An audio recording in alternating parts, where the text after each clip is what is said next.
Je sais que je parle au nom de Michael en disant à quel point je suis désolée qu'il ait décidé de partir, mais je respecte cette décision. Je connais David Cameron depuis longtemps et c'est un homme courageux et de principe qui a bien dirigé son parti et son pays pendant de nombreuses années, en faisant une réforme de nos services publics, en dirigeant le pays avec un gouvernement conservateur et en faisant de notre pays le pays le plus dynamique. Et avec sa propre variété de conservatisme, il a obtenu le respect de son parti.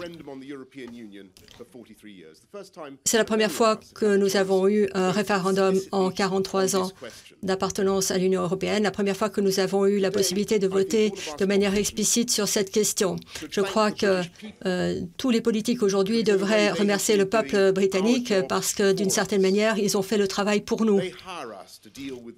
Ils nous ont recrutés pour traiter des questions difficiles et cette fois-ci, nous leur avons soumis une des plus grandes et des plus difficiles questions.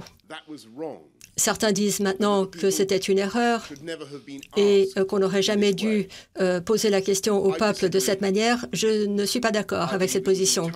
Je pense que c'était une bonne chose et inévitable et qu'il n'y a aucun moyen de régler une décision de cette importance sans la poser au peuple, parce qu'au bout du compte, il s'agit des droits du peuple de ce pays de régler leur propre destin, de choisir leur destin. Il s'agit des principes de la démocratie, des droits de nous tous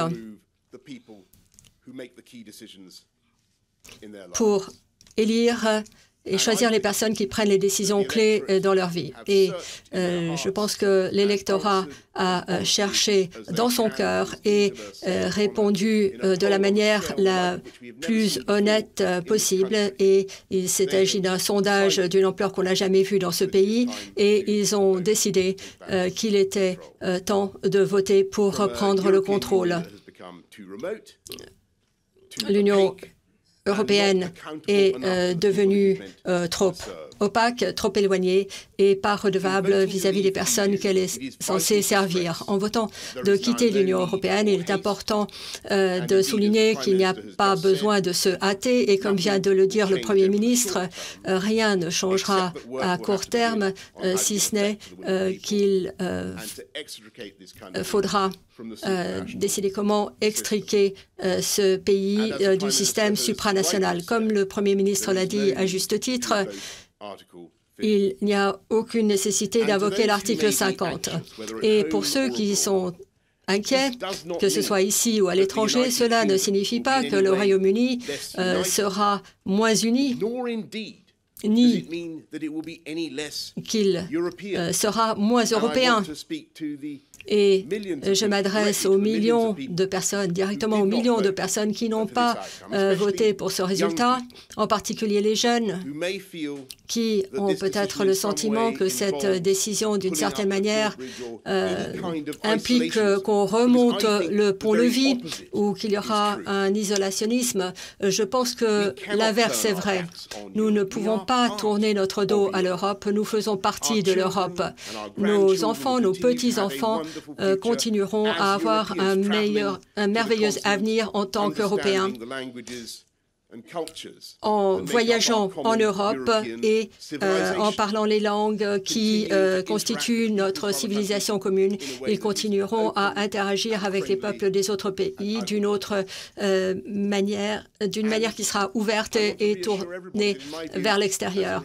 Et à la suite de cela, la Grande-Bretagne continuera à être une grande puissance britannique menant les décisions sur le plan politique et de la défense et poursuivra le travail qui se fait pour que notre monde soit plus sûr.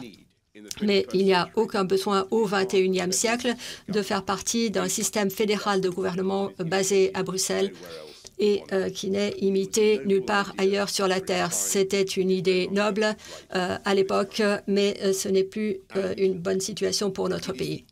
Et c'est